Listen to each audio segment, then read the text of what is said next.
Առաջինը պետք է հասկանալ եւ տարանջատել։ Կան մոտիվներ, ինչու դա տեղի է ունեցել, եկա հետևանքներ, էֆեկտներ, որը տեղի են ունենում։ Այդ երկուսը պետք է տարանջատես եւ առանձին խոսանք, հա։ Եթե խոսակ էֆեկտների մասին, եթե Իսրայելը որպես պետություն ճանաչի մեծ եղերնը 20 տարի սկզբում, դա հայկական կողմին նպաստում է։ Դա ելնում է մեր ազգային շահերից։ Դրա համար դու կարող ես շնորհակալություն շատ զուսպ ասես այդ քայլի համար, որովհետև մինչև այդ բոլոր երկրները, պետությունները, որը ճանաչում են Հայաստանի կողմից, շնորհակալություն են ստանում։ Այդ ավանդույթը, պրոտոկոլը դու պահում ես։ Եվ այդ փաստը դու օգտվելով քո ազգային շահերից ելնելով որպես քայլ դառնալով, դու տարանջատում ես այն մոտիվներից, որով Իսրայելը ճանաչել է։ Մոտիվները կարող են տարբեր լինել։ Իմ համակով դա հաշվարկ է, իմ կարծիքով քաղաքական հաշվարկ է, բայց մեզ համար դա երկրորդական է, քայլը անվում է եւ այդ քայլը օգտագործում ես քո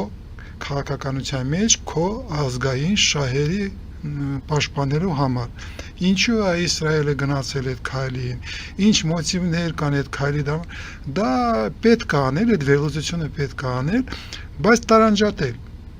որովհետև այսօրվա վիճակը կփոխվի,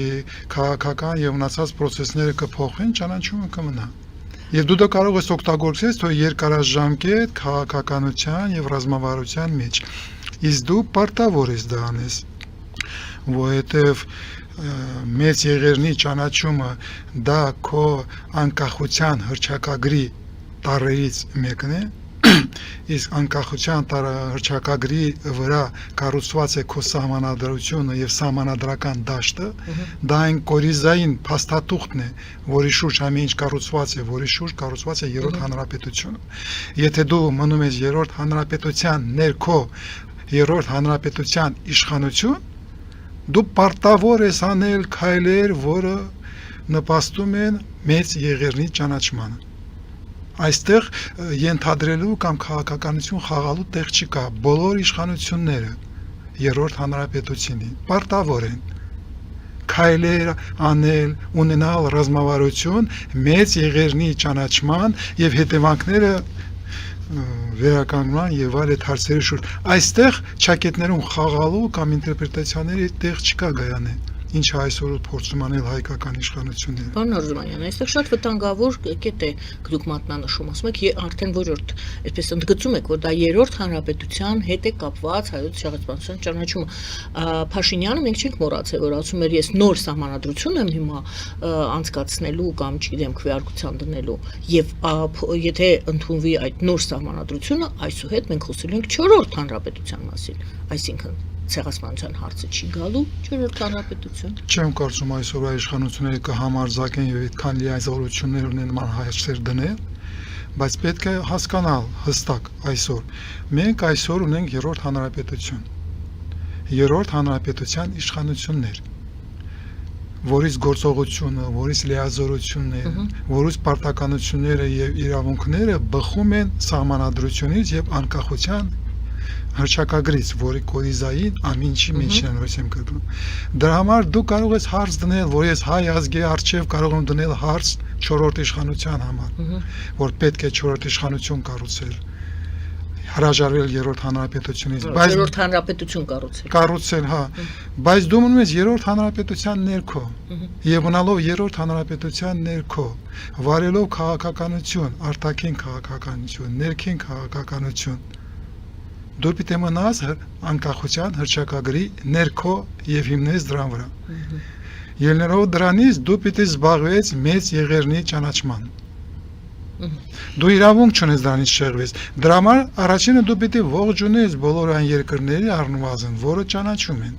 Դու դա չես արել։ Նրանով դու խախտում ես քո պարտականությունները, որը բխում են հռչակագրից եւ սահմանադրությունից։ Ասում եմ, ես չեմ ուզում քաղաքական նպատակներով օգտագործել այդ թեզը, այդ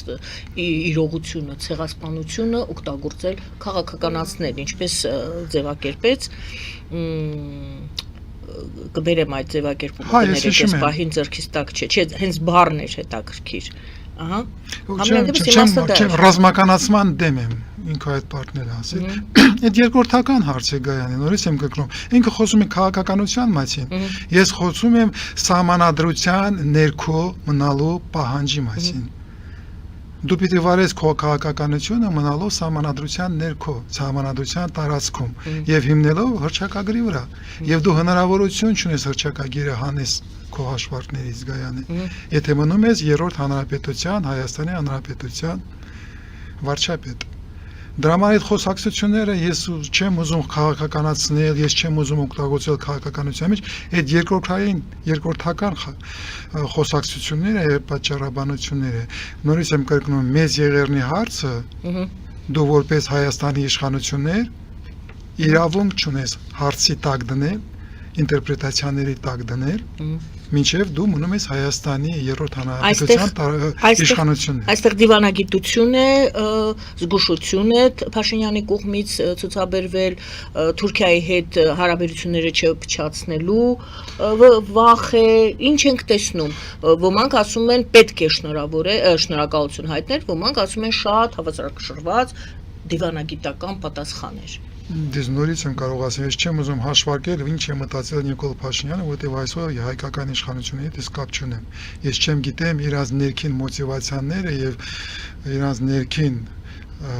կոհանոցը, որը բերել նման քաղաքականության եւ դա ինձ չի հետաքրում։ Ես խոսում եմ բացարձակ սկզբունքների մասին, որը պարտադրում են բոլոր իշխանությունների, մինչեւ դու չփոխես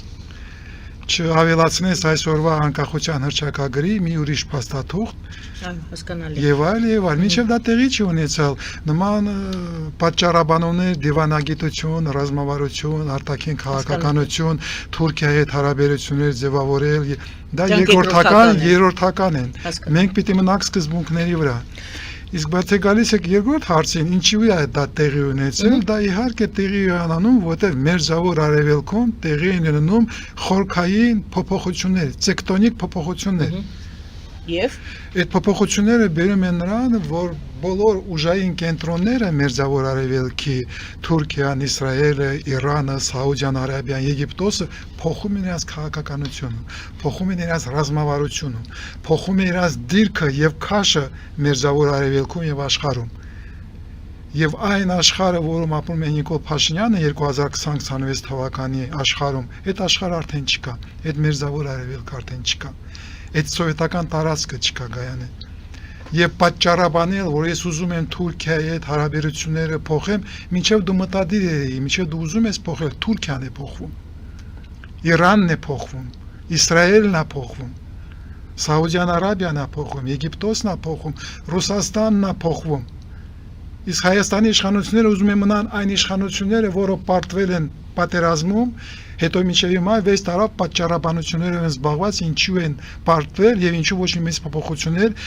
խորքային փոփոխություններ երկրում տեղի չի ունեցել։ Նիկոլ Փաշինյանը եկել է իշխանության 2018 թվականին հայ ազգի պահանջով գնալ հեղափոխական խորքային փոփոխությունների։ Ոչ մի փոփոխություն տեղի չի ունեցել։ Մենք ապրում ենք նույն հետսովետական Հայաստանում, նույն օլիգարխիկ համակարգը, նույն օլիգարխիկ տնտեսությունը, նույն օլիգարխիկ տնտեսական մի 100 ընտանիք, որի շահերը մնում են։ Այսինքն այն, ինչ մենք հիմա տեսնում ենք, դա դրսի քամիների, ոնց որ քամիներն են գալիս այստեղ։ Ոչ թե մենք ենք։ Իհարկե, Իսրայելի քայլը ուղղակի ալիք է, որը հասել է մինչևից այն մեծ փոփոխությունները, որը տեղի են ունենում մեր զավարերքում։ Եվ պետք է հասկանալ, որ դա այդ ալիք չէ, վերջում կարող է ցունամի դառնա։ Որտեւ շատ խորքային փոփոխություններ է տեղի ունենում Գայանը, եւ այդ փոփոխությունների մեջ մտածել, որ դու կարող ես չփոխվես եւ մտածես միայն իշխանության մասին, այդպես չի լինելու։ Այն հարցերը, այն հարցերի դրվածքը, որ դու դրել ես եւ որպես պատասխան տվել ես խաղաղության խճմերուկ, դելիմիտացիա, դեմարկացիա, Ադրբեջանի հետ պայմանագիր, խաղաղության, այդ ամեն ինչը այսօր արդեն իմաստ չունի։ Այն անվտանգության միջավայրը, այն մերձավոր արևելքը, որտեղ այդ հարցերը կարելի է դնել, արդեն չկա։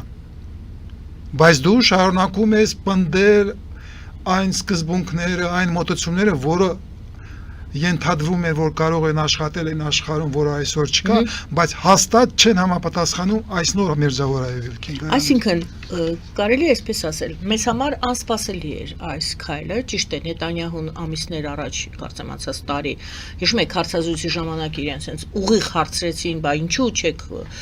ճանաչել, նա ասեց, հա, չենք ճանաչել, հա, ես ճանաչում եմ։ Այսինքն մենք իհարկե այդ տրամադրությունները լսել ենք, բայց երբեք դե հիմա էլ մենք դեռ չգիտենք Քնեսետը ինչ կորոշի։ Մենք չգիտենք սա խաղ է, Իսրայելը Թուրքիայի հետ խաղ է տանում, ինչ որ բան է փորձում հասկացնել Թուրքիային, թե չէ,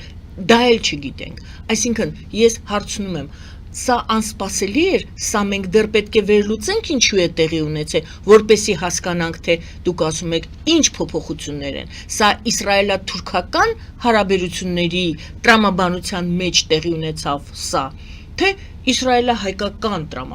հարաբերությունների։ Չեմ կարծում, Գայանե։ Հայաստանի գործոնը ստեղ ակտուալ է, ուժեղ է, թե այստեղ իսրայելա-թուրքական հարաբերություններ են։ Եվ նորից պիտի հետ դառնաս իրականություն։ Եվ իրականության մեջ դու պիտի վերահիշես, որ Իսրայելը, Թուրքիան, Ադրբեջանը, Ռուսաստանը այն հիմնական երկրներն են, ուժային կենտրոնների երկրները, որը կազմակերպել են երկրորդ Արցախի պատերազմը։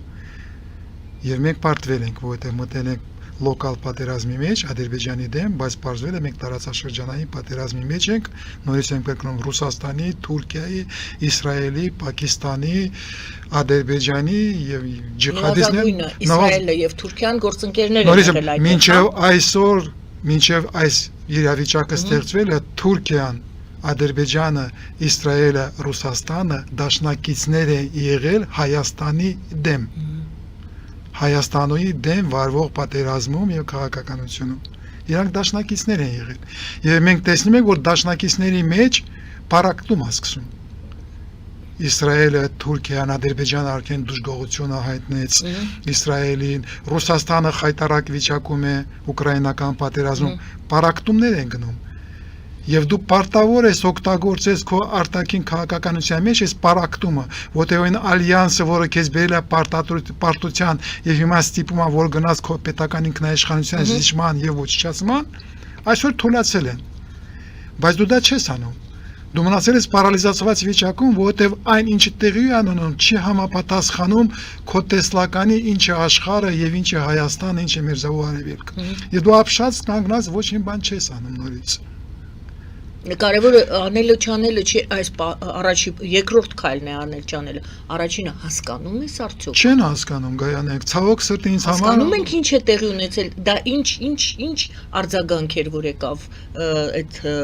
կառավարության կողմից այդ բանաձևի ընդունման ձևով տեսքով Առաջինը հայկական իշխանությունները կառավարությունը չարձագանքեց Նիկոլ Փաշինյանը կոմենտարի արեց որից ոչինչ բան Ադրբեջանը հայտարարեց Թուրքիան արձագանքեց աշխարհը արձագանքեց Հայաստան Հանրապետությունը որը պարտավոր է նորից եմ կրկնում ըստ սահմանադրության ըստ հռչակագրի պարտավոր էր պատասխանել մինչև այսօր չի պատասխանել Ինչը ցույց է տալիս որ Հայաստանը գրավորական կողքից դիտողի դերում է Դիտողը ինքն ազնիչ ժամանակ նշանակում է որ հայկական կողմը ապշած է պարալիզացված է չի հասկանում ինչ է տեղի ունենում Ամենավտանգավոր ինձ համար այն է, որ Հայաստանի իշխանությունները չեն պատասխանում, պատկերացնում ինչ է տեղի ունենում Մերձավոր Արևելքում։ Այսօր Հայաստանի դիվանագետները ԱԳՆ-ն չունեն այն ներուժը, որը անհրաժեշտ է փոփոխվող Մերձավոր Արևելքում ձևավորել նոր քաղաքականություն եւ ռազմավարություն։ Այդ կադրերը, որը եղել են իմ հասակից, ներեցեք, որտեղ ես 14 տարի աշխատել եմ ԱԳՆ-ի համակարգի մեջ։ Այդ կադրերը չկան, նրանք դուրս են եկել, ծերացել են կամ այս իշխանությունները չեն աշխատել եւ այն թիմը, որը մնացել է, ուղղակի ունակ չեն նման հարցեր լուծել ցավոք սրտի։ Դու այսօր պետք է կարողանաս հայության ներուժը հավաքես Մերձավոր Արևելքի գիտելիքները ինչ է կատարում, որ կարողանաս ձևավորես քո նոր քաղաքականությունը, բայց այսօր այդ ման քայլեր տեղի չեն ունենում։ Ինչը հաստատ տեղի է ունենում։ Այն ինչ այսօր տեղի է ունենում Իսրայելի կողմից, դա հստակ նշում է, որ Իսրայելը թուլանում է Մերձավոր Արևելքում իրանական պատերազմի հետևանքով, այն պատերազմին, որը Իրանը եւ Միացյալ Նահանգները փաստորեն, ոչ թե փաստորեն պարտվել են, հաղթելով մարտավարական օպերատիվ մակարդակի վրա, բայց ռազմավարական եւ բարձր քաղաքական մակարդակների վրա աշխարհակական պարտվել են։ Իսրայելը թուլանում է։ Քո թշնամին, որը քեզ պատերազմ է հայտարարել եւ մասնակցել է, թուլանում է։ Թուրքիան ելնելով այս ելքից փորձում է օգտագործի այդ մոմենտը եւ ավելի հզորանա։ Իրանը հզորացել է։ Իրանը մինչև այս պատերազմը լինելով տարածաշրջանային ուժային կենտրոն, այսօր փաստորեն դառնում է աշխարհաքաղաքական ուժային կենտրոն։ Իր քաշը մեծանում է, պատերազմի տաղանքով տնտեսական եւ այլ շատ մեծ վնասներ է ստացել, բայց իրան քաշը մեծացել է։ Եվ Իրանի դիրքորոշումը հայկական պետական ինքնաիշխանության սյունյակի նկատմամբ բացարձակ մեր նպաստում է, նշանակում է դու Իրանի հետ պիտի փորձես մտածես ուրիշ հարաբերությունների հետ։ Իսրայելը թույլաtsել է, եւ դու կարող ես Իսրայելի հետ ուրիշ լեզվով խոսես։ Թուրքիայի դերը անհասկանալի է։ Պիտի մի քիչ սպասեք հուլիսում, երբ ՆԱՏՕ-ն հավաքվի Թուրքիայում, մենք հնարավորություն կունենանք հասկանանք Թուրքիայի դերը այս ամեն ինչ փոփոխությունների մեջ ոնցն է կարող լինի, որտեղ Թուրքիան փորձում է նորից իր հետ բերի իր այն լծակները, որը ինքն օգտագործել է որպես օսմանյան կայսրություն, то есть աշխատել ոչ թե որպես հանրապետություն, ժողովրդավարական հանրապետություն, բայց որպես կայսրություն, նեոօսմանյան կայսրություն, ինքը փորձում է նորից այդ լեզվով խոսել ուժային մեթոդներով, եւ ելնելով այդ մեթոդներից արդեն մտել է Սիրիա։ Այստեղից են հայտարարությունները, որ մենք Երուսաղեմը հետ բերենք, մեր քաղաքն է Իսրայելին, Էրդողանի վերջի հայտարարությունները, то есть Թուրքիան հզորանում է կամ ձևացնում է, որ ինքը հզորանում է։ Իսրայելը թուլանում է, Իրանը հզորանում է։ Հայաստանը ապշած նայում է ինչ է տեղի ունենում, կրկնելով այն գաղափարները, տեսլականները, անիրական իրականությունը, որը արդեն չի լինելու։